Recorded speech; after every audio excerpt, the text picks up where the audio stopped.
قال ما ينفعش ولازم المسابقات توقف. ده طلع بالونه نفخها.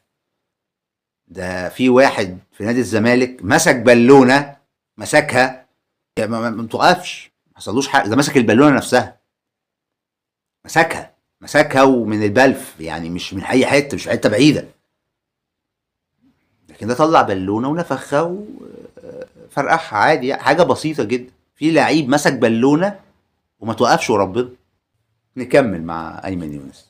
لازم تحافظ لازم على تحافظ حاجات على كتيره قوي للجماهير والعلاقات والكلام ده كله، وده ايا كان صوره البلاي بس النهارده تصرف امام عاشور مختلف تماما. ما نحاولش يعني طبعا في لعيبه بتحتفل بنفس الطريقه، لكن انا شايفها طريقه مرفوضه ان انت تنزل بحاجه مخبيه وتقعد تفخها وتعملها تصرف غير مقبول. لكن كلام صح يعني، بيليه عملها وفي لعيبه ثانيه عملتها، ولكن هو ده حاجه مش حلوه، ما ينفعش